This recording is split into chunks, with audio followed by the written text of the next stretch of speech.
A poor girl walks into a high-end restaurant and says to a young billionaire, "Dad, you eat like a king, while my mom and I haven't eaten in days." When she says her mother's name, he freezes and starts to cry. Miles raised his champagne glass as smiles surrounded him on all sides. The Belmont restaurant was the kind of place where waiters never let your glass go empty, and where even the slightest noise was muted by soft classical music. Tonight was his night. After 3 months of negotiations, he had finally closed the deal that would put him on the map, not just as a promising executive, but as someone who had truly arrived. "To our newest director of international expansion," said Greg Dunn, the company's CEO. With that smile he reserved only for significant victories. $1 million in commissions doesn't lie. You've just reached another level, Miles. The 5 men and 2 women around the table toasted. The clinking of crystal glasses sounded like music to Miles's ears. He had planned every step of this rise ever since leaving college. Everything was going according to plan. "Thank you for your trust," Miles responded with that calculated modesty that always worked well. "But this is only the beginning." The first course arrived, something with lobster and truffle sauce that cost more than a full day's wages for most people. Miles smiled at the impeccable presentation. This was his new world now. That was when he heard the commotion. "Miss, you can't go upstairs. This is a private area." Miles turned around to see one of the managers trying to block the staircase leading to the private room where they were. But it wasn't a woman trying to get in, it was a child. A small girl, no more than 4, with messy brown hair and eyes too big for her thin face. The girl simply ducked under the manager's arm and entered the room before anyone could stop her. Silence fell like a stone over the table. She was barefoot. Her dress, though clean, looked old and faded. She stared directly at Miles, ignoring everyone else. "Mr. Carter, my deepest apologies," the manager began, clearly horrified by the security breach. Miles raised his hand in an automatic gesture to calm things down, though he was also confused. The girl walked confidently to his chair with no hesitation. Her steps were too resolute for someone so small. Before Miles could say a word, she climbed onto the empty chair beside him, almost at his eye level. Green eyes identical to his own looked at him with an intensity that made his stomach drop. "Dad, you eat like a king, while my mom and I haven't eaten in days." The childish voice echoed through the room like thunder in broad daylight. Miles felt the blood freeze in his veins. The air around the table seemed to vanish. His colleagues exchanged looks of shock and morbid curiosity. Miles tried to speak, but his mouth was too dry. "I think you're mixing me up with someone else, kiddo." "No, I'm not," she replied, with the certainty only a child can possess. "My mum has your picture. She looks at it when she thinks I'm asleep." Miles forced a nervous smile for his colleagues. "Must be some misunderstanding. My mum's name is Rachel," the girl continued, relentless. "Rachel Moore." The name hit Miles like a slap. Rachel. 5 years ago. The girl from the college library. The relationship his mother had disapproved of so strongly. The abrupt separation. Greg cleared his throat. "Perhaps we'd better give you a moment." Miles barely registered when everyone got up, muttering vague apologies. Greg patted him on the shoulder as he left, half in sympathy, half in contained curiosity. When the door closed, leaving him alone with the girl, Miles finally allowed himself to look at her properly. Dark eyebrows like his, a stubborn chin like Rachel's, the eyes exactly like his own. "How did you find me?" he asked, nearly whispering. "I saw your picture in the newspaper. The lady at the cafe said you'd be here today." Miles crouched down, so he was at her level. His hands were trembling. "What's your name?" "Ellie." "Ellie," he repeated, feeling the name strange in his mouth. "Are you hungry?" She nodded, her eyes softening just a little. Miles gestured to the waiter, who approached with a mixture of caution and curiosity. "Can you bring her some mac and cheese and an orange juice, and please?" As they waited, Miles tried asking more questions, but his mind was blank. 4 years. The math was simple. Rachel had been pregnant when they broke up, when his mother insisted the relationship was a distraction and that Rachel didn't fit his future. "How did you get here?" he finally managed. "By bus. I saved coins I found on the street," she answered, with a naturalness that tightened Miles's chest even more. The waiter brought the food, and Ellie began to eat with a strange reserve for a hungry child, as if she were trying to prove she had good manners. "My mom doesn't know I came," she said between bites. "She was working the night shift. The neighbor who takes care of me fell asleep." Miles felt a lump in his throat. "Tell me about you and your mum." Between mouthfuls, Ellie spoke. Her words were simple and direct in the way only children can be. "We don't have much to eat. Sometimes it's just stale bread and water. Mom says water fills up your tummy if you drink it slowly." Miles felt his chest tighten. "Mom works a lot. She comes home tired, but she always hugs me tight before sleeping. Sometimes she cries in the bathroom, hidden. She thinks I don't hear, but I do." Ellie took a sip of juice, her eyes never leaving Miles's. "She sings to me every night, even when she's very tired. She has a beautiful voice." Ellie smiled for the first time. "She taught me a song about stars. Want to hear?" Miles didn't trust his voice to answer. He just nodded. The song. The same song he had taught Rachel during a study night in their second year of college. His mother had sung it to him as a child. Something in Miles broke completely. The girl in front of him, his daughter, knew a song passed down through generations of his family, while she got by on stale bread and water. "Ellie," he finally managed to say, "you and your mom, do you need help?" She stopped eating and looked straight into his eyes. "My mom never asks for help. She says we're strong, but I know she needs it, 'cause sometimes she goes without eating so I can have her share." Each word felt like a stab. Miles felt the confusion and guilt welling up in his chest, crushing him from within. His perfect, planned life had just been turned upside down by a 4-year-old girl with his eyes. "Are you going to help us now?" Ellie asked, her simplicity devastating. The question hung in the air between them, an air that felt too heavy to breathe. Miles began, but couldn't find the words. "I need time to think." Ellie showed no sign of disappointment. She just gave a small nod, as if she'd expected such an answer, a gesture too grown up for someone so young. "Okay," she said simply, climbing down from the chair. "I gotta go. My mum will wake up and worry." Before Miles could react, she was already heading toward the exit. He was paralyzed, watching that little figure vanish through the restaurant door. For a moment, he considered following her, but something kept him glued to his chair. Fear, perhaps, or the sudden realization that he wasn't prepared for what came next. The taxi door shut with a slam that seemed to echo inside him. City lights blurred through the window as Miles loosened the tie that felt like it was choking him. Rachel. 5 years. A lifetime. He closed his eyes, and the memories came without warning. Rachel in the college library, brown hair in a messy bun, glasses slipping down her nose while she read. The way she looked up when he accidentally knocked over a stack of books. That smile, not mocking but genuinely amused. Miles had never seen a smile like that. "Are you trying to get my attention?" she joked, helping him gather the books. It was the start of something that, at the time, seemed so simple and so right. Late night studying together, dreams shared, laughter over cheap coffee. Rachel wanted to be a teacher. "I want to make a difference," she said, "even if it's one child at a time." Ironically, now she was making a difference for one child, their child alone. The taxi stopped at a red light. Miles saw his reflection in the window and barely recognized himself. Who was that man in the expensive suit with haunted eyes? The breakup had been abrupt, calculated. His mother, Margaret, orchestrating every move with surgical precision. "Think about your future, Miles," she insisted that night. "That girl will never fit into the world we're building for you. She'll drag you down." At the time, he was vulnerable, pressured by internships, final exams, job interviews. Margaret seized exactly the right moment to sow doubt. If she really cared about you, she wouldn't stand in your way now, at the most crucial point of your career. As always, his mother turned love into an obstacle, and he, weak and ambitious, yielded. The last time he saw Rachel was at the cafe where they used to study. He repeated the phrases his mother had crafted. "We need to go our separate ways. We have incompatible priorities. Better to end now before we get in deeper."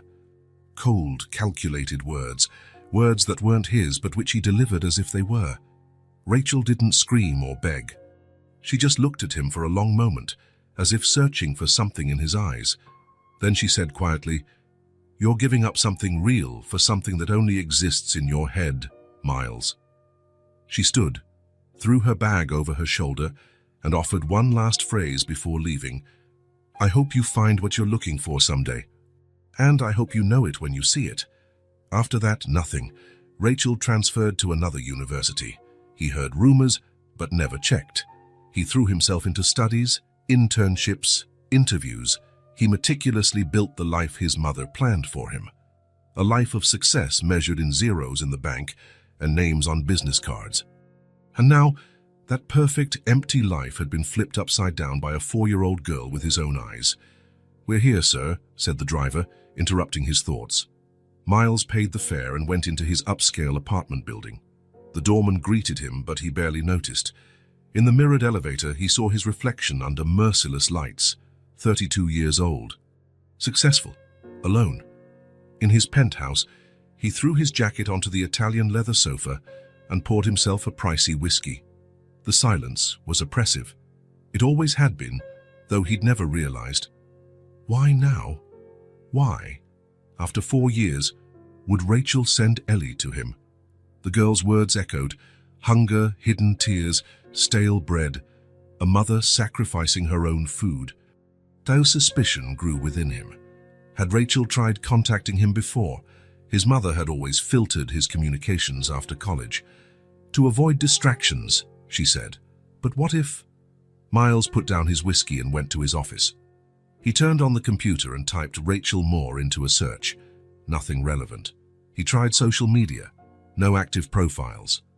It was as if she'd disappeared, or as if someone had made sure he could never find her. He picked up the phone and dialed his mother's number, but hung up before it rang.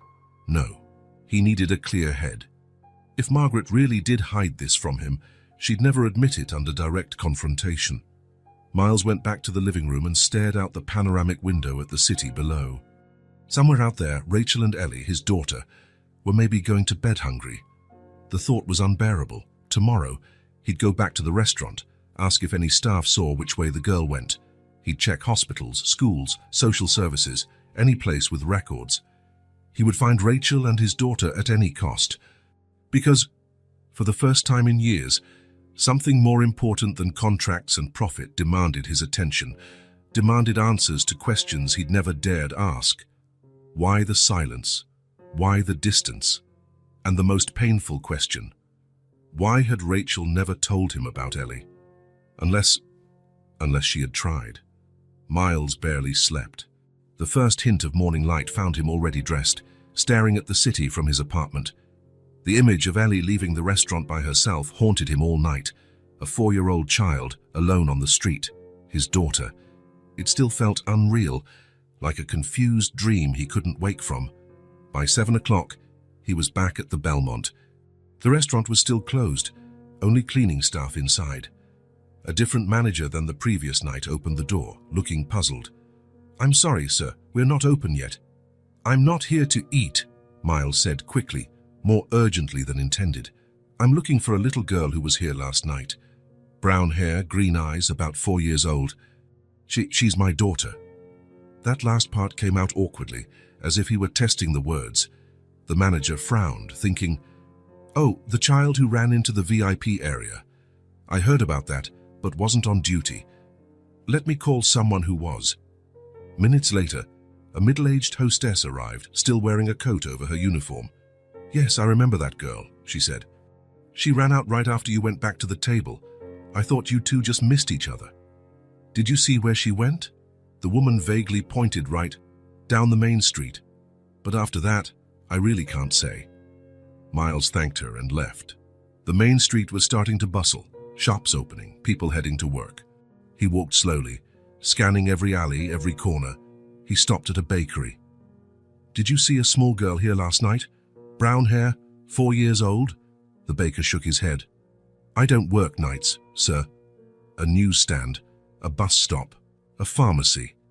No one had seen Ellie. With every negative answer, the weight in his chest grew heavier.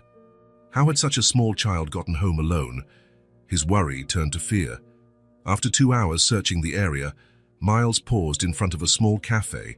An older woman served coffee behind the counter. "Excuse me," he began, almost hopeless. "I'm looking for a little girl, 4 years old, who was at the Belmont last night." The woman stopped, looking curious. "Does she have big green eyes? Talks older than she looks?" Miles's heart pounded. "Yes, did you see her?" "She comes around occasionally. She's sharp as a whip," the woman smiled. "Sometimes I give her a piece of bread to take home." "Do you know where she lives?" "Somewhere near the end of Oak Street, I think." Where they were going to tear down those old houses. Miles thanked her and left quickly. Oak Street was a 20-minute walk, deeper into a part of town he usually avoided. The contrast was obvious with each block: shabbier buildings, cracked sidewalks, fewer upscale shops, more convenience stores and pawn shops. By the time he reached Oak Street, the surroundings were nothing like the area around the Belmont. Old houses, many abandoned, some squatted. Miles walked slowly, ignoring the suspicious glances of the few passers-by. Then he saw her, sitting on the sidewalk in front of a brick building, holding a worn brown teddy bear so old its original shape was barely recognizable. One arm dangled by a thread. Ellie was playing alone, humming softly to the bear. She looked so small and vulnerable that Miles felt a surge of protectiveness he'd never experienced. "Ellie," he called gently. She looked up. For a moment, she seemed startled, but then her face broke into a timid smile. There was no reproach in her gaze, no judgment for how he'd let her leave the night before. Just that simple, direct acceptance children have. "You came," she said, as if she always knew he would. Miles knelt, so he was at her level. "Are you okay? How did you get home last night?" "I took the bus." "I know the route," she said proudly, which for a 4-year-old child it truly was. Miles swallowed, imagining her alone on a bus at night. "I came to talk to your mom. Can you take me to her?" Ellie thought for a moment, then stood up with her teddy bear still in her arms. "Mom's at work until noon. But we can wait inside." She held out her tiny hand and Miles took it, feeling how fragile she was. Ellie led him down a broken sidewalk, then through an alley, then another. With every turn, it felt like they were venturing deeper into a part of the city time had forgotten. They finally stopped in front of what looked like a ruin: exposed brick, broken windows covered with plastic and cardboard, a makeshift wooden board as a door, hinged with rusty metal. "You live here?" Miles asked, unable to hide the shock in his voice. Ellie nodded as though it was perfectly normal. "Come on, I'll show you my drawings." Inside was even more desolate. A single large room, with what might have once been a fireplace on one wall. On the floor, an old mattress with clean but threadbare sheets. A small table with 2 mismatched chairs. In a corner, a neat pile of folded clothes. Cardboard boxes served as improvised cupboards. What struck Miles the most was how clean it was. Despite the glaring poverty, the space was impeccably organized. The few personal items, a hairbrush, some tattered books, a small radio, were carefully placed. "These are my drawings," Ellie said, pointing to sheets of paper taped to the wall. Childlike pictures showing 3 people holding hands, a woman, a girl, and a man marked with a question mark for a face. Miles felt a knot in his throat. "They're very nice," he managed to say. "That's the dad I imagined," she explained, pointing to the faceless figure. "But now I know what you look like. I'll draw a new one later." Ellie pulled out a box from under the table, taking out some colored pencils, most worn down to tiny stubs. "Want to draw with me while we wait for Mom?" she asked. Miles nodded, unable to speak. He sat on the floor next to her, holding a stubby red pencil. He'd never imagined something so simple could be so difficult. They drew for almost an hour. Miles sketched a house with a garden, nothing like the reality around them. Ellie drew her mom with an oversized smile. The time passed in surprisingly comfortable silence. Then they heard footsteps outside. The door opened, and Rachel entered. 5 years had passed, but Miles would have recognized her anywhere. The same brown hair, now shorter, the same delicate face, though thinner and etched with fatigue. She wore a simple diner uniform, a name tag that read Rachel. When her eyes met Miles, she froze. The bag she was carrying, likely containing her lunch, fell to the floor. "Mom!" Ellie ran to her. "Look who's here." Rachel said nothing. Her eyes locked on Miles with no trace of joy or relief, only shock and, he realized with a heavy heart, distrust. "What are you doing here?" she finally asked, her voice rougher than he remembered. Miles rose slowly. "Ellie found me last night, at the restaurant." Rachel looked at the child, who gave a sweet smile. "You went downtown alone. Ellie, I told you." "Don't be mad at me, Mom. I just wanted to show you my dad." Rachel took a deep breath, trying to stay composed. "Go play outside for a bit, honey. I need to talk to Mr. Carter." Ellie glanced between them, sensing the tension, but obeyed. When the door shut, leaving them alone, the silence was dense enough to cut with a knife. "You shouldn't have come here," Rachel said at last. "You live like this?" Miles asked, unable to suppress the question. A bitter smile crossed Rachel's face. "Shocking. Not all of us have a wealthy mother to fix our problems." The mention of his mother brought back all the doubts that had haunted him overnight. "Rachel, I didn't know about Ellie." "Of course not," she replied, bending to pick up the items that spilled from her bag. "How could you, when you were so busy building your empire?" The bitterness in her voice struck like a physical blow. "Did you try to tell me?" Rachel paused, looking straight at him. "I tried, Miles, for months. I called your house. I sent letters, emails. I even went to your campus once." "I never got any of that," he said, feeling hollow. "Your mother," Rachel said simply. "The last time I tried, she answered the phone. She said you wanted nothing to do with me, that you'd moved on, and I should stop being pathetic." Miles closed his eyes, the full force of Margaret's betrayal hitting him. "I never knew."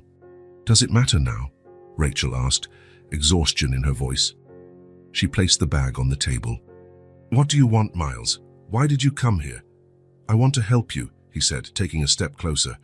"No one should live like this, Rachel, especially not Ellie." She raised a hand to stop him. "We don't need your charity. We've gotten by until now." "This isn't living, Rachel. Ellie deserves better. You deserve better. Now you care." "After 5 years?" She let out a humorless laugh. "Convenient." Miles inhaled deeply, fighting to keep calm. Then, summoning courage, he asked the question that had echoed since last night. "Rachel, Ellie, is she really my daughter?" The silence was suffocating. Rachel stared at him, her eyes full of pain and pride accumulated over years. She answered quietly but decisively, "I'm not sure you deserve to know the truth after everything." It felt like a punch to the gut. Miles suddenly felt out of place, an intruder in this hovel that nonetheless held more honesty and dignity than his entire life of hollow luxury. Through the broken window, he saw Ellie playing outside, still clutching her ragged teddy bear. Something about her seemed familiar, but was it real or just his mind searching for connections? "You disappear for 5 years and expect me to just answer your questions," Rachel challenged, folding her arms. "Some truths have to be earned, Miles." Miles realized then that his carefully built life was a fragile structure of appearances and conventions. In contrast, this ruined house, starkly poor, held something his penthouse never had: truth. "I'm not here to claim rights," he said softly. "I'm here to accept responsibility, if you'll let me." Rachel didn't respond. The silence weighed heavily, more than words could. Margaret Carter's house was in the city's best neighborhood, surrounded by manicured gardens and enclosed by a tall wall that sealed off the outside world. Miles looked at the imposing facade where he'd grown up, feeling like a stranger. The same place that once spelled safety now felt like a fortress built on lies. He hadn't called ahead. He didn't want his mother to prepare excuses or rehearsed explanations. He wanted the raw truth for the first time in his life. The housekeeper opened the door, surprised to see him. "Mr. Miles, we didn't know you were coming today." "Is my mother here, Greta?" "She's in the greenhouse, tending her orchids." Miles walked through the house without glancing around. He knew every corner, every priceless object, every painting on the walls. A museum of facades his mother curated so carefully. The greenhouse lay out back, an elegant structure of glass and metal where Margaret kept her award-winning orchids. She was there, just as she always was on Wednesday mornings, impeccably dressed even for gardening, grey hair perfectly in place, her hands in soft leather gloves. "Miles," she said, not turning around, recognizing his footsteps. "What a surprise. I thought you'd be busy with your new contract. We need to talk," he said, his tone making her finally face him.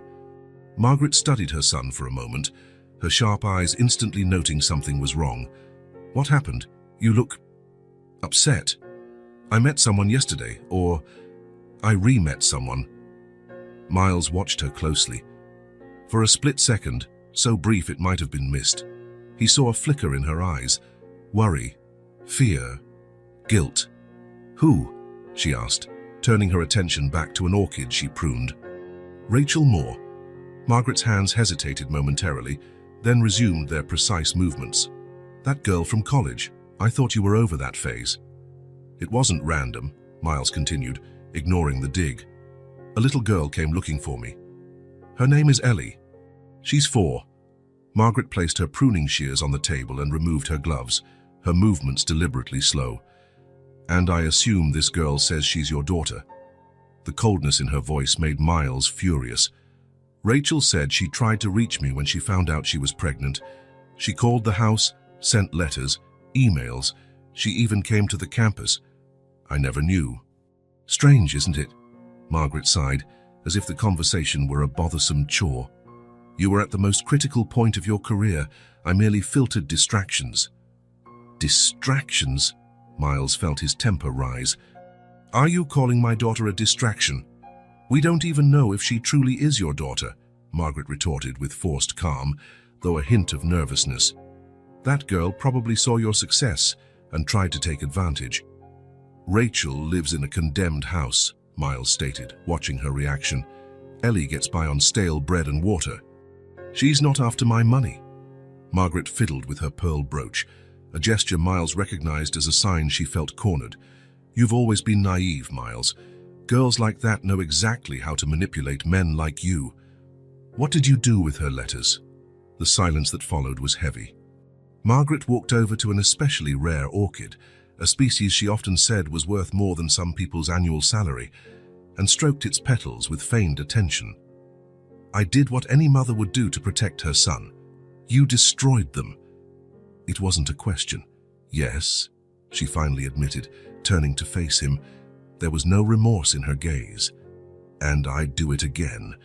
That girl had nothing to offer except trouble. Miles felt a wave of nausea. "You blocked her emails too." "I spoke with the university's IT department, surprisingly easy to set up filters. And when she came to campus," a slight smile touched Margaret's lips, "I told her you'd moved on, that you were dating the Goldman girl. I even showed her photos of you two at the charity ball." She shrugged. "Technically, it wasn't a lie. You did take Victoria to that ball." Miles felt his legs weaken. He sat on a nearby bench, unable to stay on his feet. "You lied to me for 5 years, he whispered, almost voiceless. "You stole from me the chance to know my daughter from the start. We don't even know if she's—" "Enough!" Miles raised his voice for the first time. "She has my eyes, Mother, my chin, even the way she tilts her head when she's focused." Margaret remained silent for a moment, her mask of composure finally showing cracks. "I did what I thought was best for you," she said at last. "You had such a brilliant future. A pregnant girl would have ruined everything. It wasn't your choice to make." "Of course it was. I'm your mother. I built every rung of the ladder you climbed." Her voice now betrayed emotion, not regret but outrage at having her authority questioned. "Look at you now, an executive, respected, wealthy. This is the life I planned for you."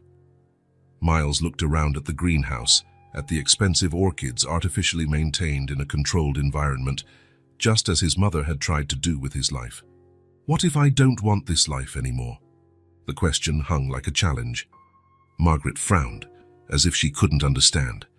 "What are you talking about? Of course you do. We spent years building this."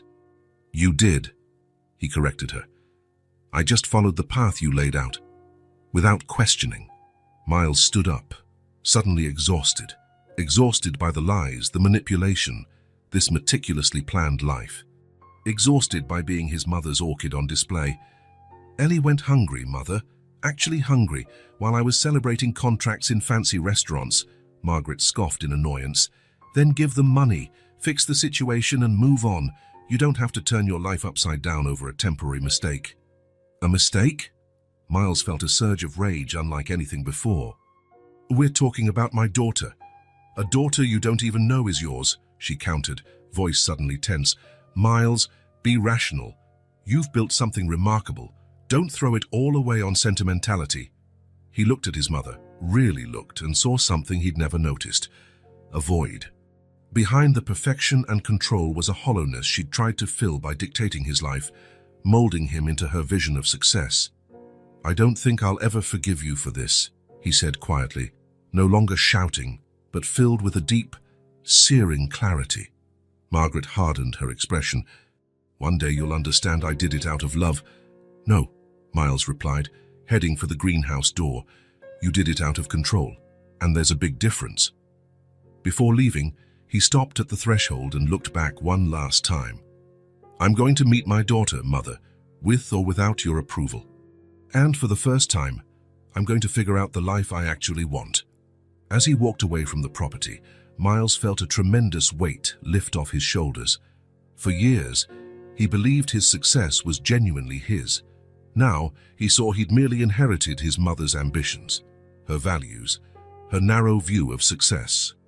The real legacy, love and a connection to his daughter, had been kept hidden, overshadowed by the fortress of expectations Margaret had erected around him.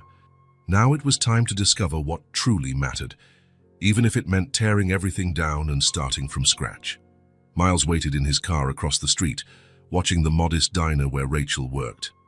After confronting his mother, he'd spent a lot of time thinking about what to do. Rachel had made it clear she didn't want his help, but that didn't mean he could just vanish from Ellie's life. Not again.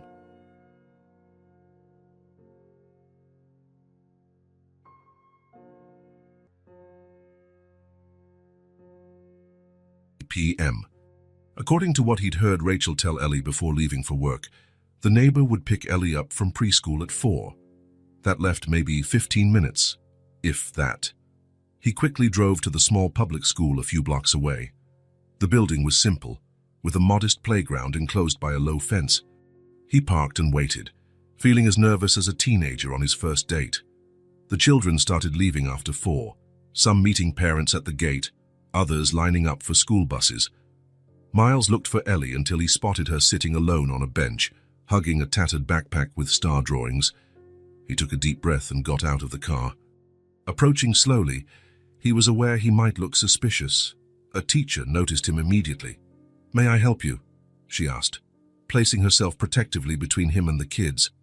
"I'm here to pick up Ellie Moore. He hesitated. "I'm her father."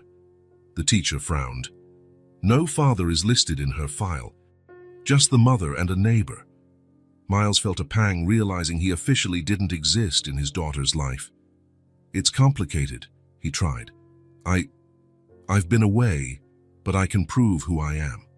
Before the conversation could go further, Ellie looked his way. Recognition lit her eyes instantly, freezing Miles on the spot. "It's him! It's my dad!" she exclaimed, running up to him with a joy so pure it hurt. The teacher looked from Ellie to Miles, suspicion still apparent, but softened by the girl's spontaneous reaction. "Miss Weber, he really is my dad," Ellie insisted, grabbing Miles's hand like it was the most natural thing. "He came to see me." "Ellie, your mum didn't say anything about this," the teacher said gently. "It's a surprise," Miles cut in, trying to sound calm. "I meant to talk to Rachel first, but—" He trailed off, realizing he was only making it worse. Ellie glanced from him to the teacher with a serious look too old for her years. "It's all right, Ms. Weber. My mom said my dad could visit me whenever. She just didn't know it'd be today." Miles blinked, surprised by the tiny fib. The teacher still looked wary, but Ellie was already tugging on his hand, determined.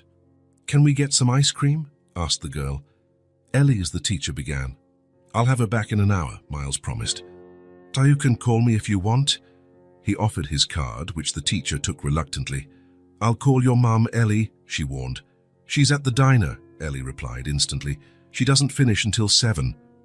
Miles realized how well the girl knew her mother's schedule, probably a survival necessity. The teacher checked her watch, then eyed the card, and finally nodded. 1 hour, Mr. Carter, and I will confirm this with Rachel as soon as possible. Miles thanked her, letting Ellie guide him to the car. Your car is huge, she remarked, examining the luxury sedan. It's just a car, he said, suddenly self-conscious. He opened the door. We should get you a car seat, though. It's not safe like this. We always ride the bus, Ellie replied with a shrug, or walk. Miles made a mental note to buy a booster seat soon. For now, he adjusted the seatbelt as best as he could and drove slowly to a nearby ice cream shop. As they walked from the sidewalk to the store, Miles felt something in his coat pocket. A small teddy bear he'd bought earlier, almost forgotten. He stopped and knelt to her height. I got something for you, he said, handing over the toy. Ellie's eyes widened. The bear was simple, light brown with a red bow, not fancy by store standards, but to her it seemed the greatest treasure. Is it really mine? She asked, handling it reverently. All yours, Miles assured, feeling his throat tighten. Ellie hugged the bear tightly, eyes closed in pure joy, so intense it broke and mended something in Miles simultaneously. Inside the shop, she chose chocolate with caramel topping. Miles watched, fascinated, as she ate with meticulous care, as though each spoonful had to last forever. How you don't get ice cream much, do you? He asked. She shook her head. Only on my birthday or when we win the lottery. The lottery? Miles was surprised. Ellie laughed. It's what Mum says when she finds money in the street or gets an extra tip. She says, we hit the jackpot today and we get something special. Miles's chest ached. Tiny joys turned into celebrations, a mother trying to soften poverty for her daughter. Do you like school? He asked, switching to a lighter subject. Yes, I'm learning to read, Ellie said proudly. I can write my name and Mum's. Want to see? Without waiting, she grabbed a napkin and, tongue poking out in concentration, wrote Ellie and Rachel in large, uneven letters. That's great, Miles praised, impressed by her determination. Hesitantly, he asked, do you know how to write, Dad? Ellie looked at him, a shy smile on her lips. I do, but I never needed to. She took another napkin and, with even more focus, wrote DAD. Then, as if finalizing an important choice, she added MILES underneath, each letter carefully formed. Now I can write your name too, she said, handing the napkin over like a prized gift. Miles tucked the napkin in his pocket, hoping she wouldn't see the tears threatening to fall. What do you like to do most? He asked, watching her finish the ice cream. Ellie paused. I like it when Mom sings to me before bed, and when she tells me stories she makes up. Stories about princesses who saved the day by themselves. She spoke about Rachel with such love and admiration that Miles felt a stab of jealousy. Rachel had built that bond on her own while he was oblivious to his daughter's existence. And what do you like the least? He asked, curious. Ellie made a funny face. I don't like when it's too cold at home and we can't turn on the heat because it's expensive. And I don't like when Mom is sad. Does she get sad often? Sometimes. But she thinks I don't notice. Ellie adjusted the new teddy bear's bow. She's saddest when she has to choose. Choose what? Between buying food or medicine when I'm sick, or paying the electric bill or buying school supplies, Ellie said, with a matter-of-factness that showed those choices were her normal. Miles inhaled slowly, feeling the weight of lost time and the responsibility looming before him. Ellie, he said gently, could I ask you something? She nodded, licking the last of the chocolate off her spoon. Would you mind if I'm around more? Like today? Her green eyes, mirroring his, lit up. Could we have ice cream again? Miles smiled. We can. And other things too. Whatever you want. Ellie was quiet, thinking. Then, with that surprising seriousness that sometimes came over her, she asked, Are you going to disappear again? The question hit him like a punch in the gut. There was no accusation, just genuine curiosity and a hint of fear. The question of a child who'd already learned that people can leave. No, Miles answered, voice trembling. I won't disappear. I promise. Ellie nodded, satisfied, Mum says promises are serious. Only promise what you can do. She's right, and I promise, Ellie. I'll be here from now on. She smiled and, unexpectedly, stretched across the table to gently touch his face, as if confirming he was real. You have the same eyes as me, she said simply. On the ride back to school, Ellie talked non-stop about her friends, her drawings, the stray cat that sometimes came to their broken window. Miles listened, enthralled by his daughter's lively imagination and the way she transformed hardship into small adventures. When they arrived, the teacher was at the gate, visibly relieved. Next to her stood an older woman, presumably the neighbor who was supposed to pick Ellie up. Mr. Carter, the teacher called. Rachel explained the situation over the phone. She asked me to tell you that if you want to see Ellie again, you need to arrange it directly with her first. Miles nodded. Thank you. I will. The neighbor, a tired but kind-looking woman, beckoned to Ellie. Come on, dear. Your mum's working late tonight. Ellie turned to Miles, hesitant. He crouched down. I'll see you soon, promise. She nodded solemnly, then gave him a quick hug before running off, clutching the new teddy bear in her arms. Miles watched them go, heart torn between the joy of their meeting and the emptiness he felt once the child had gone.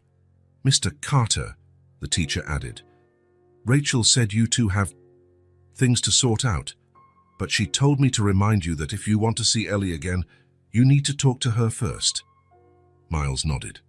Yes, I'll do that. In the days that followed, Miles felt split between two worlds. At work, he was still the successful executive, attending meetings, making decisions, keeping up appearances, but his thoughts were always on Ellie and Rachel. Miles, are you listening? Greg asked in a major board meeting. Sorry, got distracted. Miles tried to refocus on the charts on the screen. His partners exchanged glances. It was unlike Miles Carter to lose concentration in a discussion. He was known for unwavering focus. Are you okay? Asked Sarah after the meeting. You seem distant. I'm just tired, he lied. How to explain that he had discovered a daughter, and that the life he had devoted himself to now felt empty in comparison to Ellie's smile? At home, his mother's calls were relentless, her voice growing more annoyed each time. Miles, you can't just throw everything away because of this situation, Margaret insisted on the phone, studiously avoiding Ellie's name. Be rational. I am thinking, Mother, for the first time in a while. He obtained Rachel's number from the school, claiming he needed to discuss custody, something he hadn't fully worked out but served as a pretext. When he finally mustered the courage to call Rachel answered on the third ring, her tone guarded. What do you want, Miles? To see Ellie again, he said simply. Regularly? A long silence ensued. I don't want your pity, Rachel said finally, or your money out of obligation. This isn't pity or duty, Miles insisted. It's my right and hers. Right, she let out a shaky laugh. Where was that right when she was born? When she got sick at 2AC and I worked 3 jobs to pay for the hospital. Miles closed his eyes, guilt crushing him. Rachel, I'm truly sorry. You know I had no idea. And now that you do, what's changed? You want to play dad on weekends, buy a few gifts and go back to your perfect life. The accusation stung because Miles sensed some truth in it. He was clueless about real fatherhood or how to balance it with his job. I'm not sure how this works, he admitted, but I want to try. For Ellie. She deserves a father. Another long silence. When Rachel spoke, her voice was gentler, almost resigned. Saturday from 10 to noon, you can pick her up at our place. But, Miles, she paused. Don't promise anything you can't keep. She's had enough disappointments. Miles felt the weight of those words as he hung up. He was stepping into unknown territory without a map.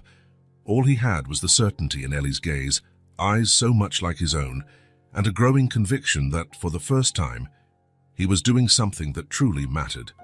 Even if it meant rethinking everything he thought he knew about himself and his carefully crafted world. Miles parked a block away from Rachel's place. After 3 weeks of seeing Ellie regularly, this was his first full Saturday, an entire day instead of a couple of hours. He'd promised to take her to the zoo, something Ellie brought up with such excitement it sounded like the biggest adventure in the world. As he waited for the appointed time, his mind drifted back to the past. Lately, memories of Rachel surfaced more often, fragments of a life that felt like it belonged to someone else. 7 years ago. "You're doing it wrong," Rachel said, leaning over the calculus book Miles was tackling in the library. "That derivative doesn't work that way in this case." He glanced up, annoyed by the interruption, but her confident, unthreatening smile disarmed him immediately.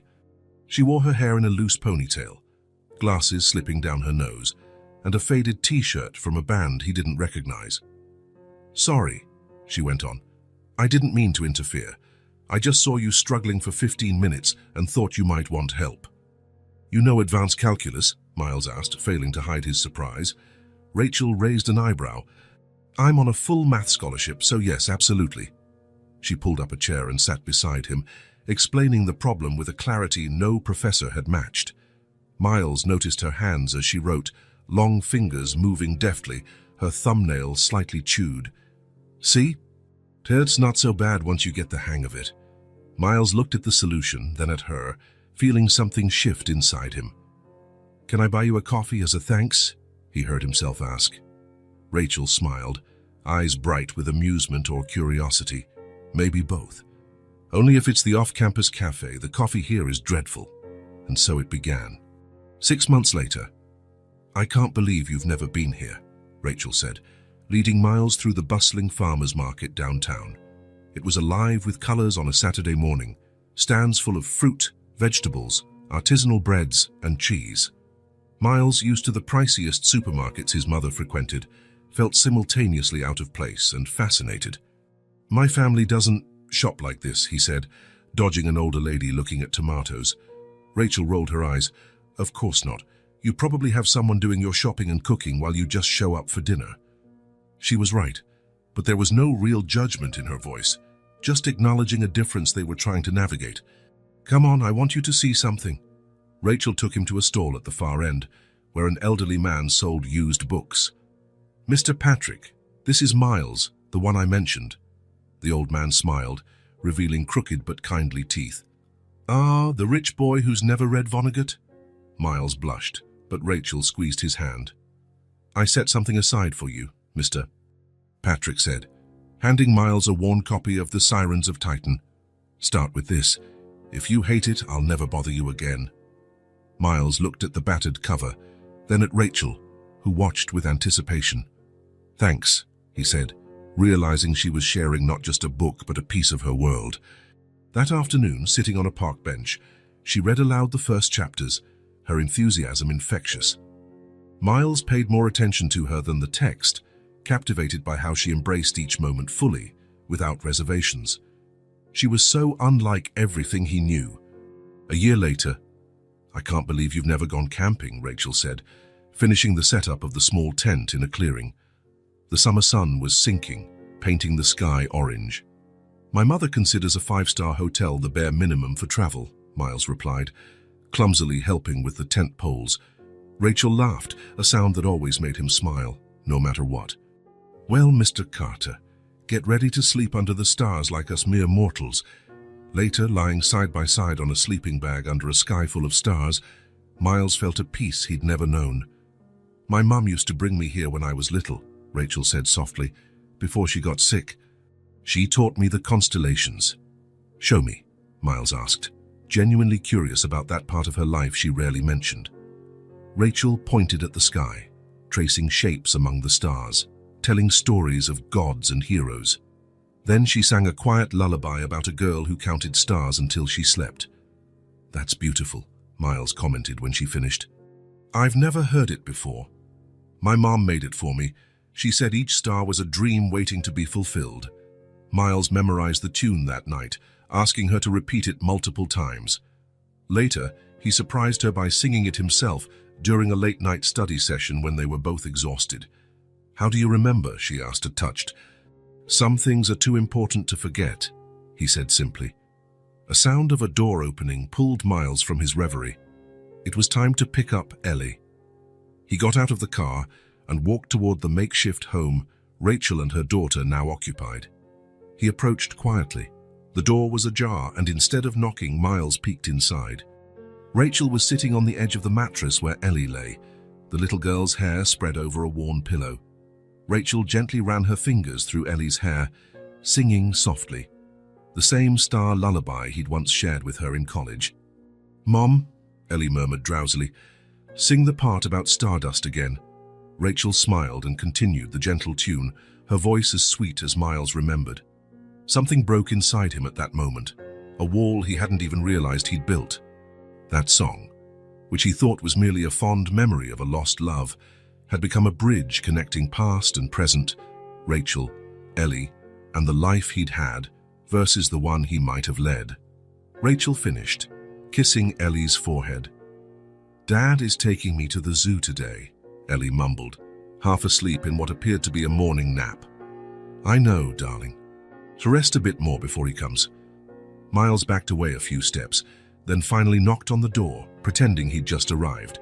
Rachel answered, and for a split second, her eyes seemed softer seeing him. Or maybe it was just the echo of the lullaby that lingered between them, a relic of love that time and hardship hadn't fully extinguished. Returning to his penthouse after visiting Ellie again, Miles couldn't sleep. The image of the place where his daughter lived haunted him, windows broken, covered in plastic, damp walls, a single space serving as bedroom, living room, and kitchen. Sitting on his Italian leather sofa, he looked around his spacious apartment and felt a deep shame he'd never known. The contrast was too painful. While he lived surrounded by unnecessary luxury, Ellie and Rachel barely had a safe roof over their heads. The girl slept on a mattress on the floor.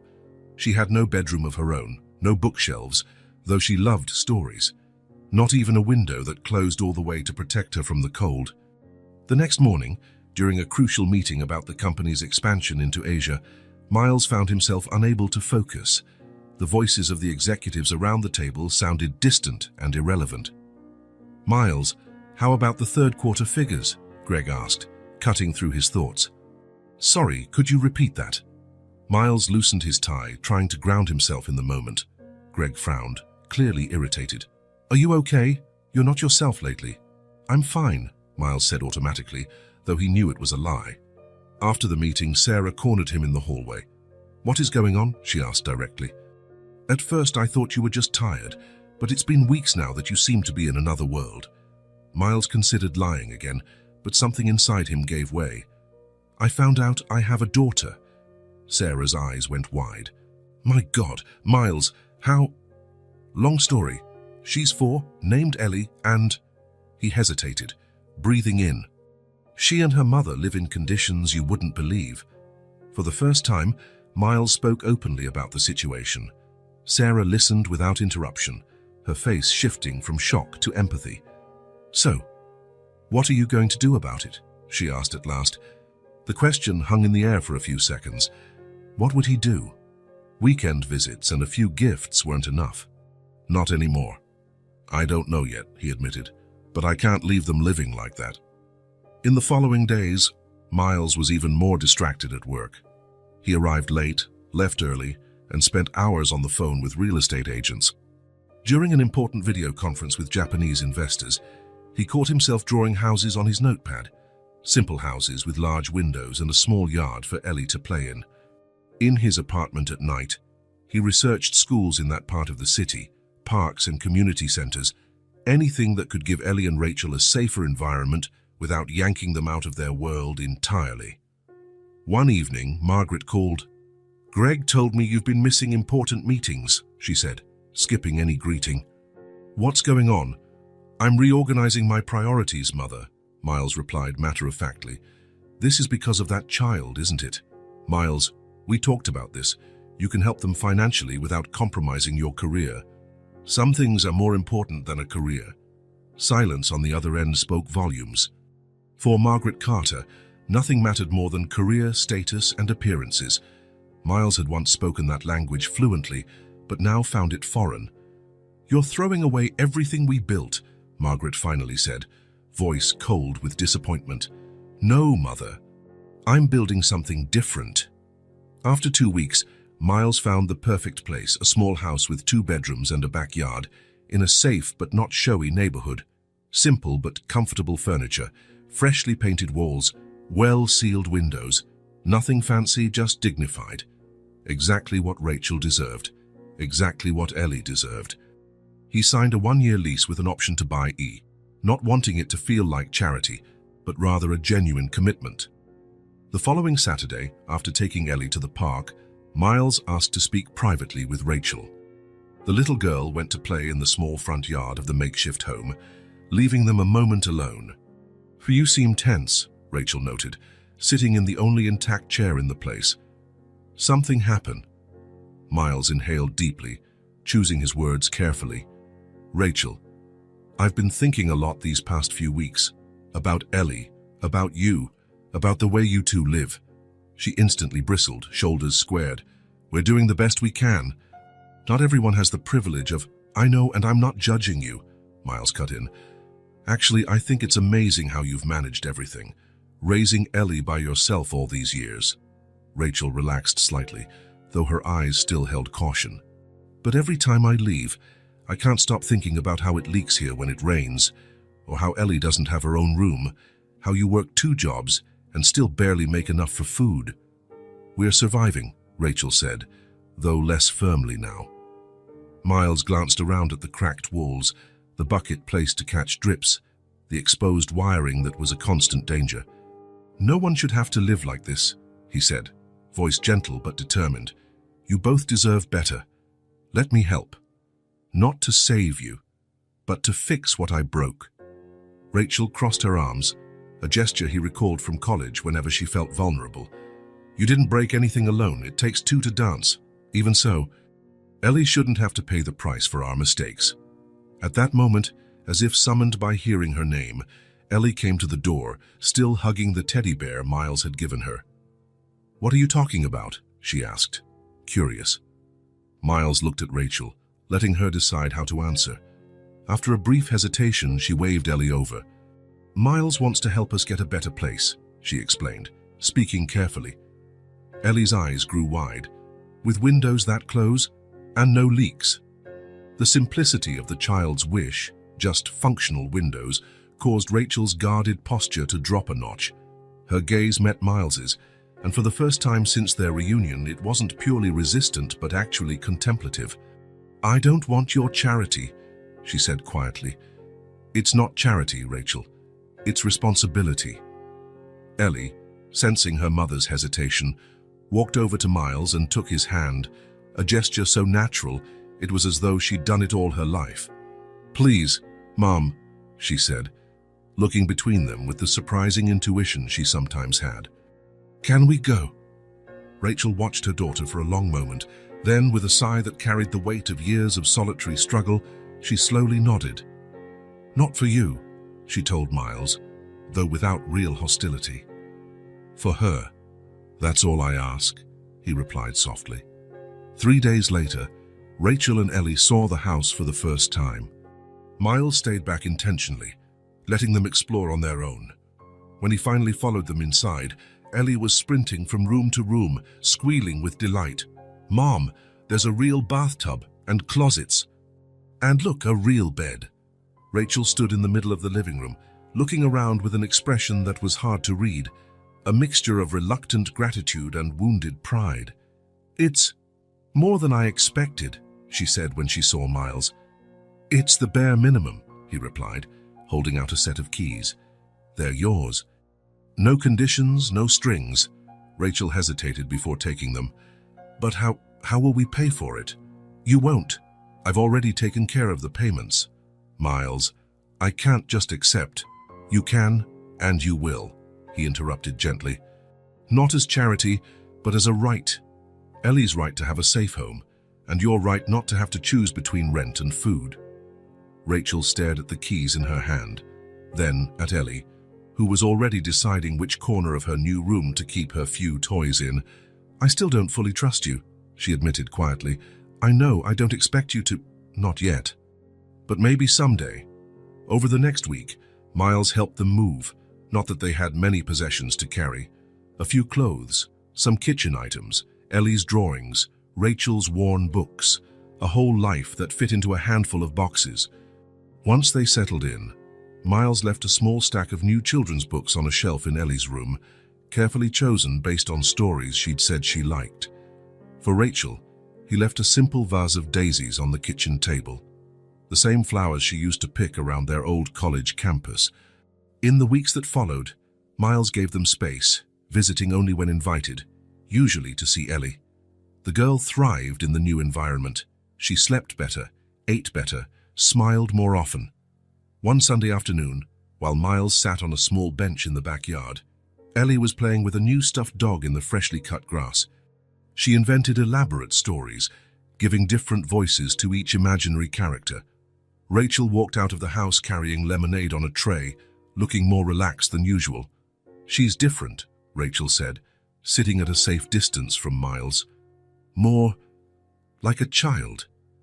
Miles nodded, understanding. Ellie seemed free at last to just be a 4-year-old, without the burden of worries too big for her age. "The shower is dripping," Rachel said after a brief silence. "I tried to tighten it, but I think it needs a wrench." "I can take a look," Miles offered, being careful not to sound condescending. In the small kitchen, Miles worked on the faucet while Rachel prepared lunch. The silence, and once tense, was more comfortable now. "Remember that time we tried to fix your apartment heater in college?" Rachel asked suddenly, smiling a little. Miles laughed at the vivid memory. "And we ended up flooding the entire hallway. The superintendent was close to kicking us out. You tried to tell him it was a controlled scientific experiment. It worked, didn't it? Only because you offered to pay for the repairs." They both laughed, and for a moment, it was as though the intervening years and hurts never existed.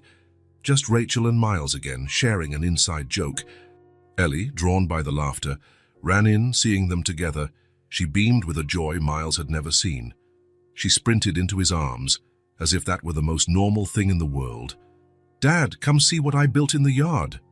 The word "Dad" slipped out so naturally that neither adult commented on it, though Miles noticed Rachel tense up momentarily. As Ellie dragged him out, Rachel stayed in the kitchen, clearly wrestling with mixed emotions. That domestic scene, her and Miles chatting, Ellie calling him Dad, was something she'd once imagined, long before everything fell apart. Later, as Miles was leaving, the doorbell rang. A tall man with a kind yet stern expression stood there, carrying grocery bags. "Jordan," Rachel greeted, looking briefly uncomfortable. "I didn't know you were coming today." "I wanted to see how the move was going," Jordan replied, eyes flicking toward Miles with distrust.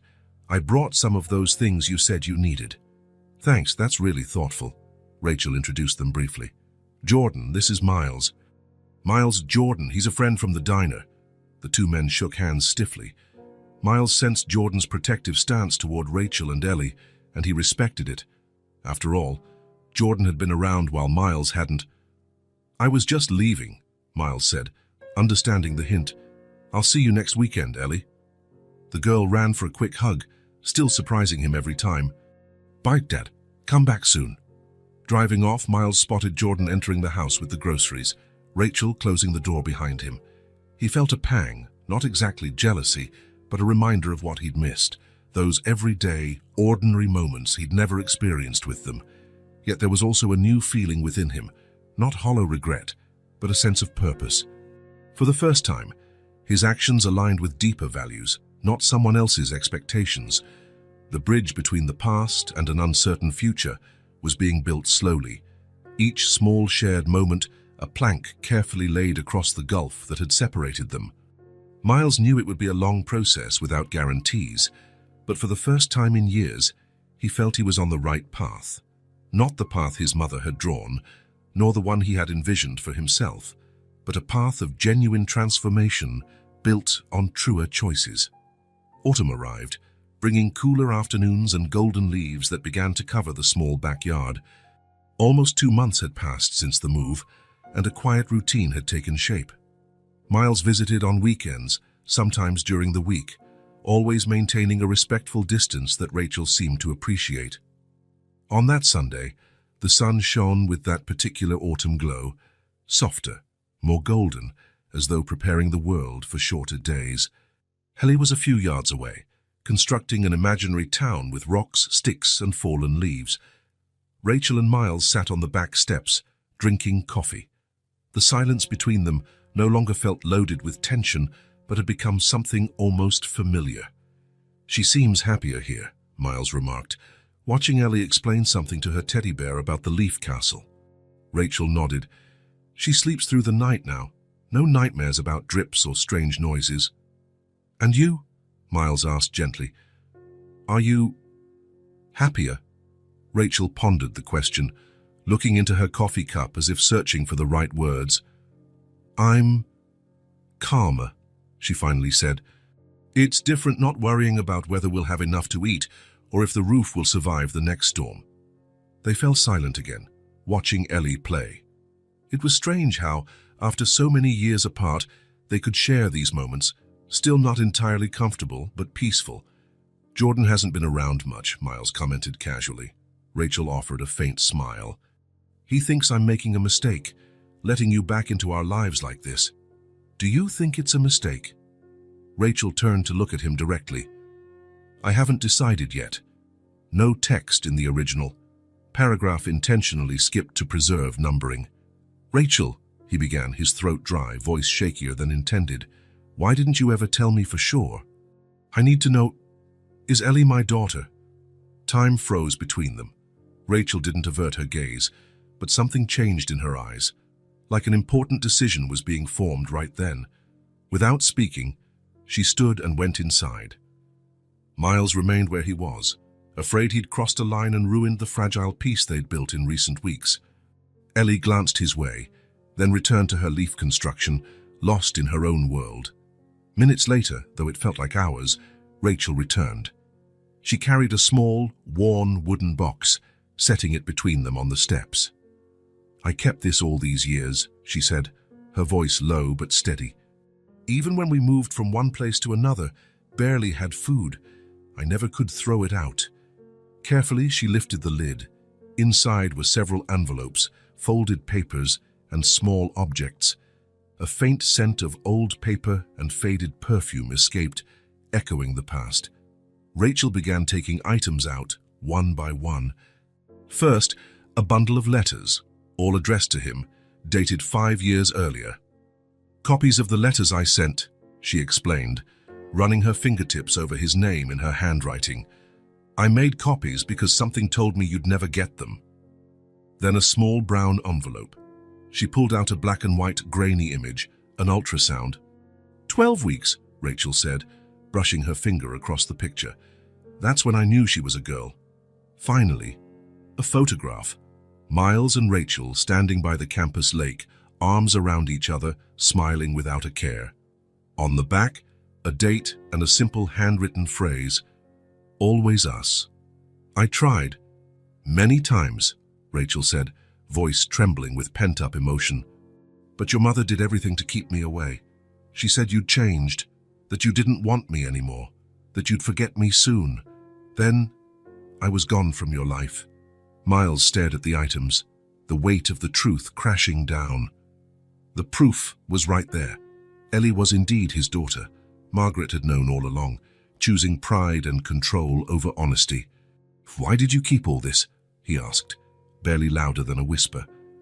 Rachel picked up the photo again, studying it before replying. "At first, it was hope," she admitted. "Then, it became a reminder." "A reminder of what?" Rachel lifted her gaze, eyes wet but no tears falling. "That not everything we love can be kept." Miles felt as if he'd been punched.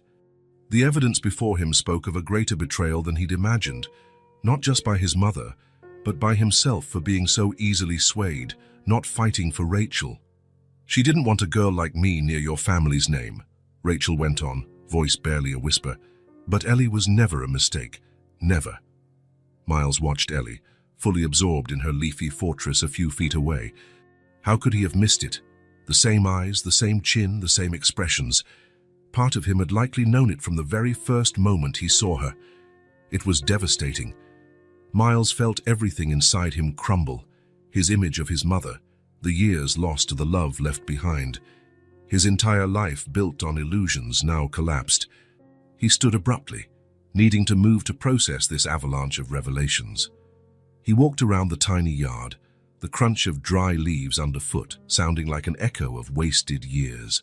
He took a deep breath of the crisp autumn air, trying to steady the turmoil within: anger, sadness, guilt, regret. Suddenly, a child's laugh pierced the air. Miles turned to see Ellie chasing a bright red leaf the wind had picked up, her face glowing with innocent delight. It was like a lighthouse in a storm. She was there, his daughter. Despite all the lies and failures, she was here, and so was he. It wasn't too late. When he faced Rachel again, still on the steps, his expression had transformed, new resolve, a clarity that hadn't been there before. "So now I know," he said, voice firm despite the swirl of emotions. "And I'm never leaving you again." Rachel didn't answer. She didn't need to. The silence was thick but no longer uncertain. The truth was finally in the open. Ellie, sensing a shift, looked toward them. Seeing both adults watching her, she flashed a smile so genuine and full of trust that for an instant it lifted the heaviness of the past. "Dad, look," she called, holding up an especially large, red leaf. "It's shaped like a star." "It's beautiful," Miles replied, voice steadier. "Let's press it between book pages so we can keep it." "Like a memory?" Ellie asked, eyes wide. "Exactly," he said, glancing at Rachel. "Like a memory." Rachel met his gaze, and for the briefest moment, Miles saw not just the mother of his child, but the woman he once loved. The same woman still there beneath layers of hurt. The truth, painful as it was, had been spoken. Perhaps now they could begin rebuilding on a foundation of honesty rather than secrets. The next morning after that revelation dawned clear. Miles had spent the night in the guest room. He hadn't felt able to drive after such a day. He'd barely slept, wrestling with the letters never received, the lost years, his mother's deceit, and above all, the irrevocable fact Ellie was his daughter, and always had been. When the first rays of sunlight came through the window, Miles was already awake. He heard movement in the kitchen, Rachel making coffee, most likely, and a soft children's tune from the living room. He got up, washed his face, and straightened his clothes. He wanted to look decent, not out of vanity, but out of respect for the new beginning they'd reached. He walked quietly down the hallway and stopped at the doorway to the living room. Ellie sat on a circular rug, crayons scattered around her like a rainbow on the floor.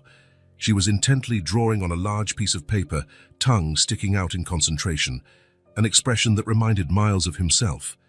He paused to watch. His daughter.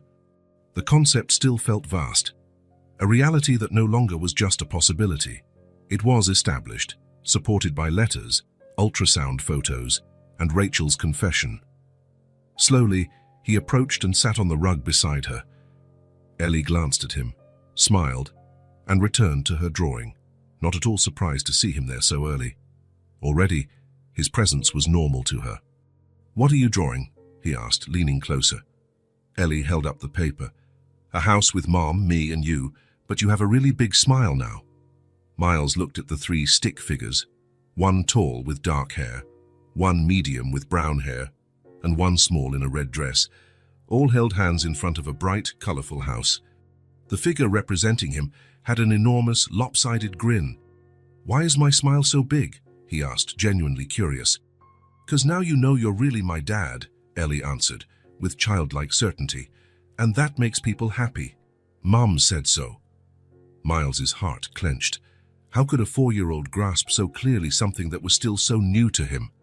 He realized Ellie had always known, at least in her own way. "It's a nice house," he commented, throat tight. "Can I help?" Ellie nodded, handing him a blue crayon. "You can draw the sky, big, with clouds." Miles smiled and began to color the top portion of the page, slow and deliberate, as though handling something precious. Because it was. A simple moment between a father and daughter he never knew he had. For a few minutes, they colored in a companionable silence. From the corner of his eye, Miles noticed Rachel in the kitchen doorway, watching with an unreadable expression, no longer the hardened distrust, but something more tentative. After a time, Miles set his crayon down, determined to speak what was in his heart. Rachel had shared her truths last night. Now it was his turn. "Ellie," he began softly, "can I tell you something?" She looked up from the drawing, wide-eyed, and nodded. "I didn't know you were my daughter," he said, choosing his words carefully. "No one told me. Because of that, I missed a lot of moments with you." Ellie kept quiet, green eyes like his fixed on him, absorbing every word without interruption. It was disconcerting how she could be so small, yet so perceptive. "I didn't see you being born," he continued more steadily. "I didn't hold you as a baby or see your first steps. I wasn't there when you got sick or when you were scared of storms." Miles swallowed hard, feeling a tightness in his throat. It was more difficult than he'd anticipated, admitting these failures to a child, even though they weren't entirely his fault. "I'm sorry I wasn't here before. If I could go back in time, I would have looked for you, held you, brought you home." He paused, ensuring she understood. "But now that I know, I want to be here every day. If that's okay with you." Ellie was silent for what felt like an eternity. Then, to his astonishment, she leaned her head against his shoulder and said, "You're already here. And I like it when you call me little one." The simple acceptance in her words slammed into Miles with immense force. He couldn't speak, tears threatening, so he just gently squeezed her small hand. Right then, with Ellie's head on his shoulder, Miles realized he was really being called Dad. Not just by biology, but by love, a love that had been waiting for him to show up. From across the living room, Rachel observed, both hands wrapped around a coffee cup as if for support. Her eyes shimmered, but she wore a small smile. She, too, was learning that starting over didn't mean denying the past, but accepting it, truths and all, and forging on. 3 months passed. Autumn yielded to winter, and winter was now loosening its grip. Tiny green buds had started to appear on the trees, promising a spring that Miles could share with Ellie and Rachel this time. Life found a new rhythm.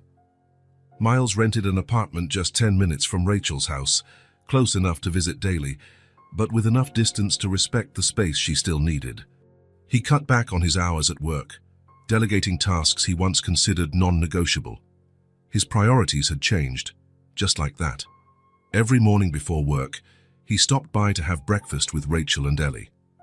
On weekends, they spent the whole day together, at the park, the movies, or simply at the house doing everyday family things.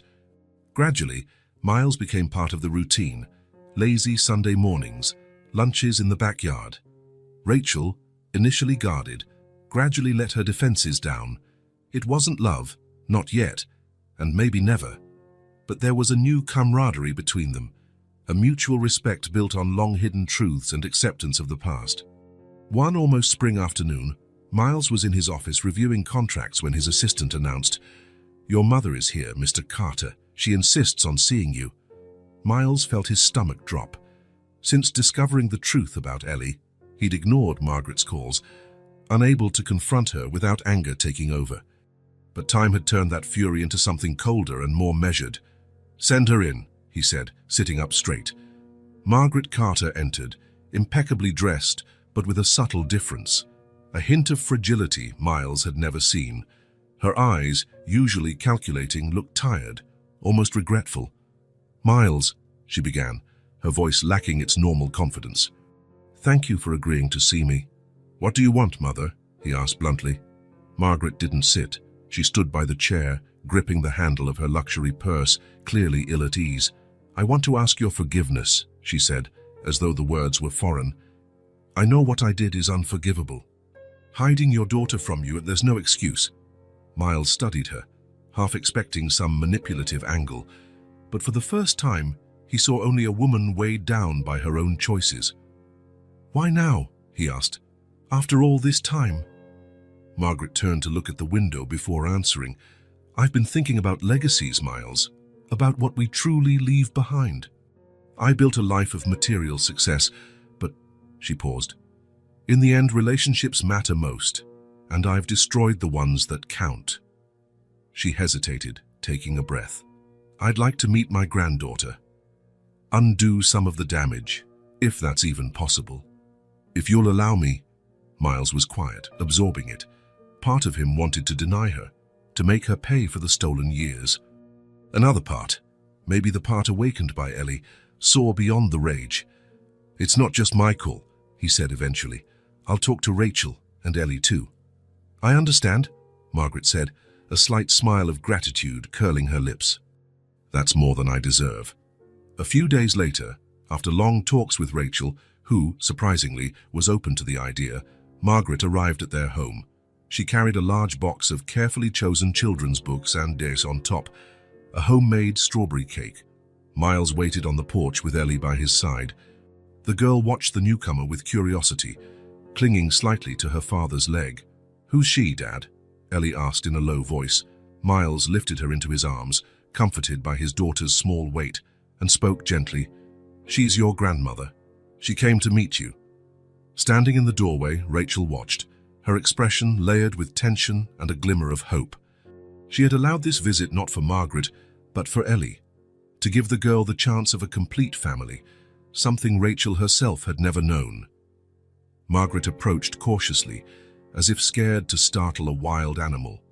When she finally got close to Ellie, she surprised everyone by kneeling down, letting her expensive suit touch the ground. "I'm sorry I didn't come sooner," Margaret said, her voice uncommonly gentle.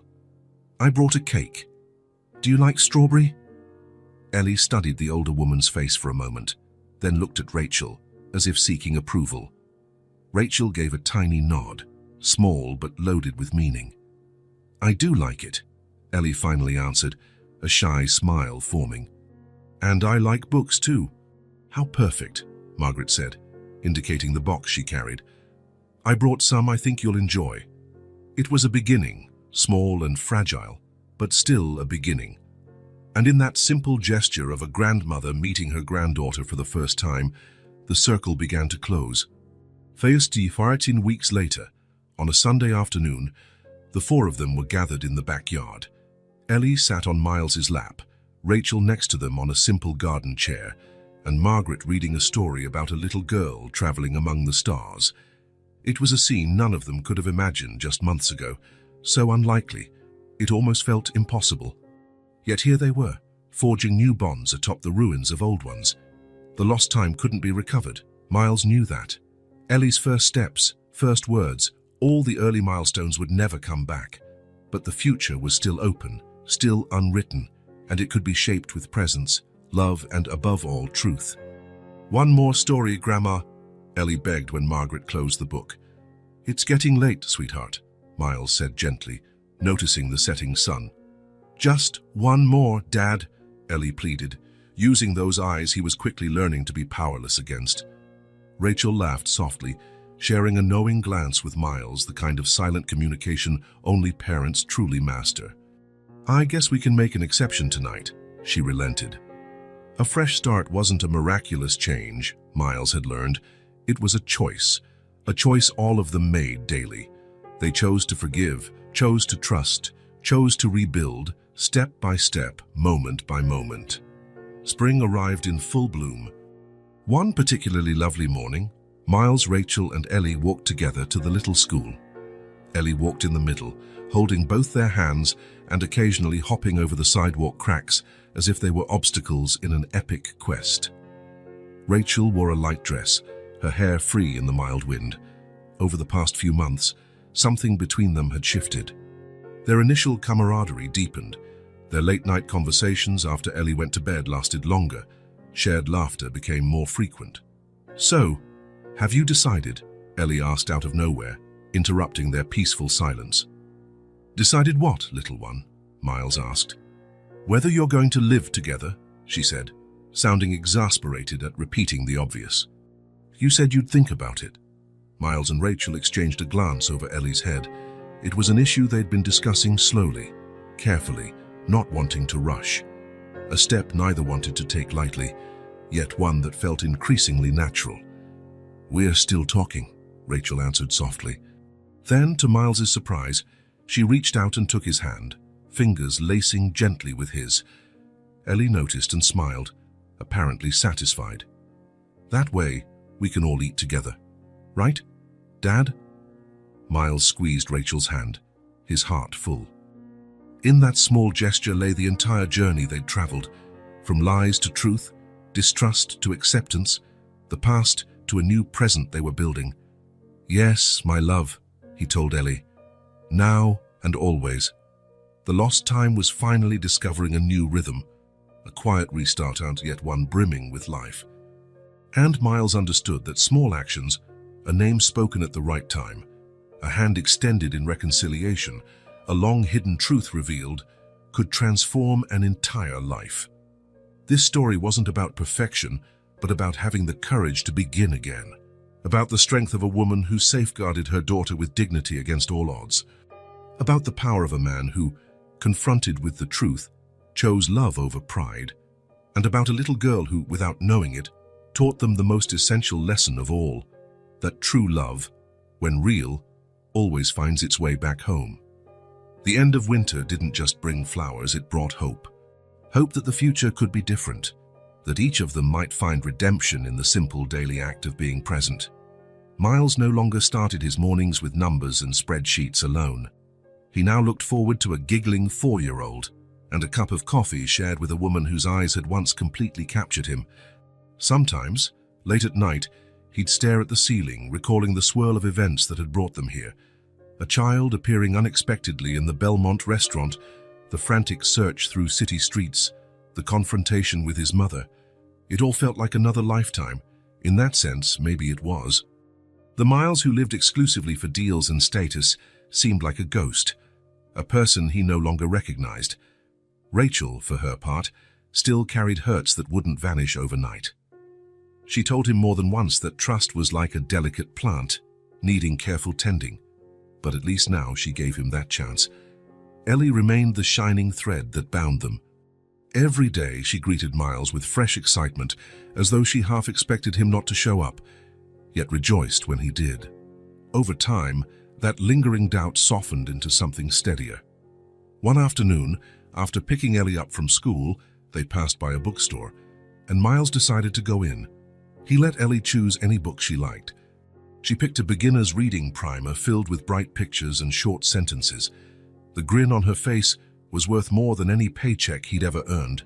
They read together that night, Ellie on his lap, Rachel sitting beside them. The three of them sounded out letters and words, Ellie's finger tracing each one. Every time she grasped a new word, her eyes lit up. Every time she stumbled, Rachel gently corrected her the way a teacher might. "You're doing great," Miles whispered to Ellie, as if afraid of breaking the spell. "I'm so proud of you." Ellie beamed as though she'd just conquered a kingdom. Rachel gave Miles a long, thoughtful look he couldn't quite interpret. Gratitude, perhaps, or something more. The days blended into a soft rhythm of shared moments. Saturday afternoons at the park, Sunday lunches on the back porch. Miles became a fixture in their everyday routines, no longer a visitor.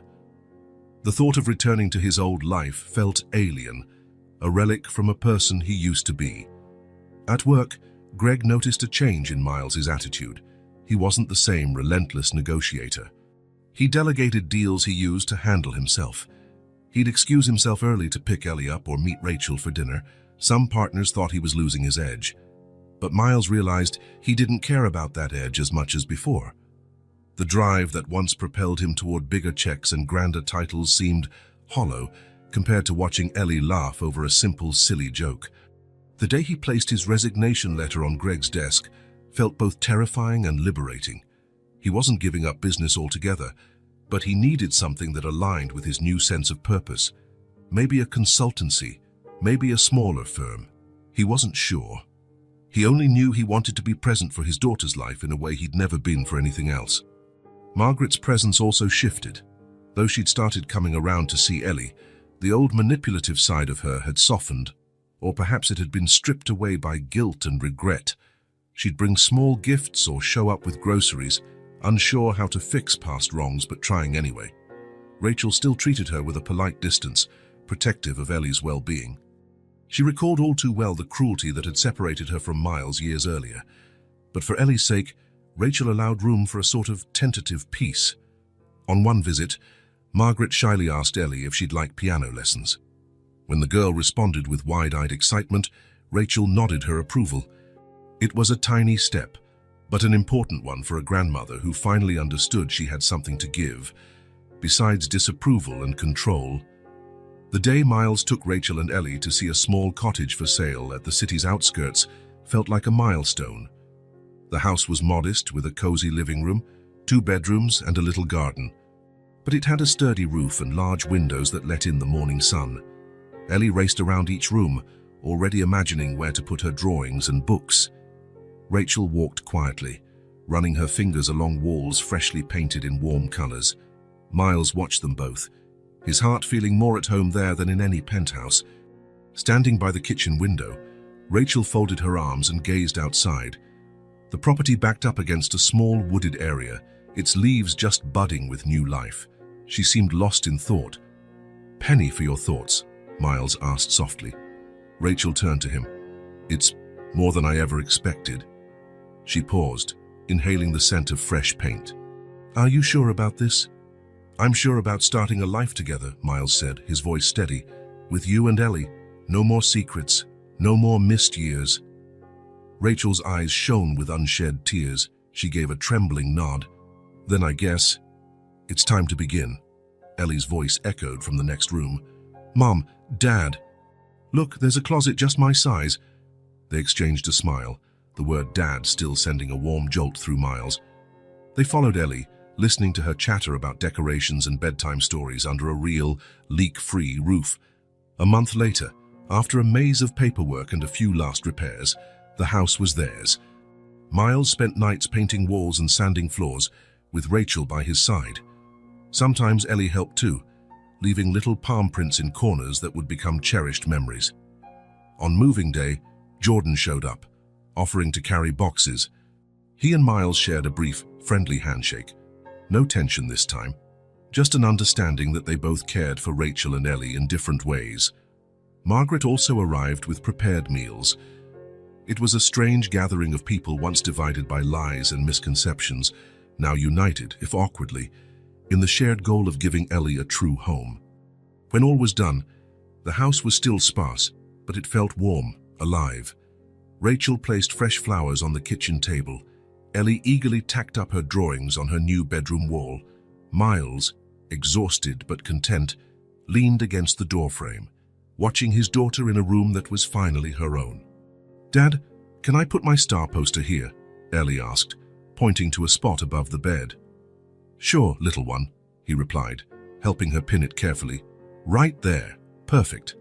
That night, for the first time, they all sat down at the little dining table, sharing a meal in a place that belonged to them, a place that reflected not wealth or expectations, but honesty and love.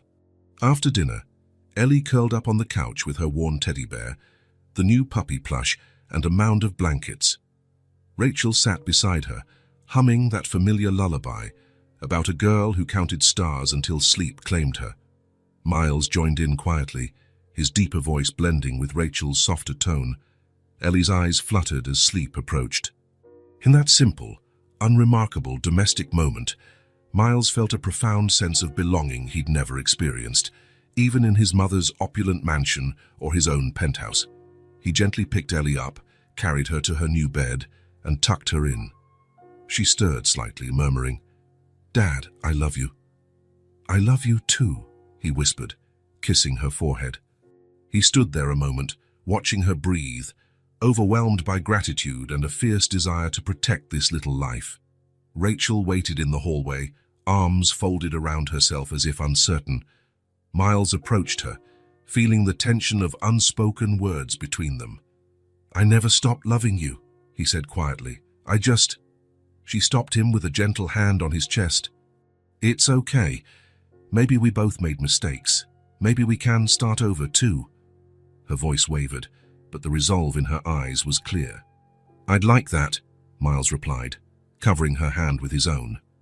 They stood there, the hallway light faintly illuminating them. Beyond the door, Ellie slept peacefully in her new room, a testament to how life could change if people dared let truth and love guide them. In the following days, Margaret visited, bringing housewarming gifts, a small piano for Ellie's lessons, curtains that matched the living room's warm palette. There were awkward moments, old wounds too deep to vanish completely. But there was also acceptance and the cautious forging of a new family dynamic. Jordan occasionally dropped by as well, usually with groceries or to fix something around the house. He teased Miles about city boy hands that weren't used to manual labor, and Miles teased back with a grin. The unspoken rivalry had softened into mutual respect. Each day the house felt more like home. The walls bore laughter. The porch witnessed quiet conversations. The tiny garden grew green and inviting. Ellie thrived, bounding around with bright eyes and unstoppable energy. On a cool spring evening, they gathered in the yard, looking at the stars. Ellie insisted on spotting constellations she'd learned about at school. Rachel hummed the lullaby under her breath. Miles wrapped an arm around Rachel's shoulders, feeling her lean into him. Margaret sipped tea nearby, content to simply observe, and Jordan stood off to the side, a quiet friend who had been there for them in darker days. This was no fairy tale ending. There were arguments over finances, differences of opinion, baggage from the past. There were regrets for lost years, and sometimes Miles caught a distant sadness in Rachel's eyes, remembering all she'd endured alone. But there was also the undeniable fact that they were facing the future together. Ellie was happy, Rachel was slowly healing. Miles was discovering a better version of himself. Even Margaret was learning that real legacy isn't about orchestrating someone else's life, but about showing up with honesty and humility. One night, Ellie told Miles she wanted to change the question mark she used to draw on the dad figure. She found an old drawing and, with crayons, replaced with a tiny smiling face that resembled Miles's. She drew them all holding hands, her, Rachel, Miles, and left a space for Margaret's too. Miles kept that drawing pinned on the fridge, a reminder that love could be a choice made over and over, that it was never too late to rewrite part of your story, even if you couldn't erase what came before. Sometimes, when Miles walked through that cozy house, a house that echoed with laughter instead of hollow silence, he would pause, feeling gratitude so intense it nearly hurt. This was what had been missing. Real connection, real purpose, real life. And it had been there all along, waiting for him to find the courage to claim it. Because in the end, there is no greater wealth than the love that says, "We're here. We belong to each other." The love that sees a hungry child in a fancy restaurant and declares, "I'll never let you walk alone again." The love that sees past mistakes, betrayal and manipulation, choosing to rebuild anyway. And above all, the love that finds its way back home, always,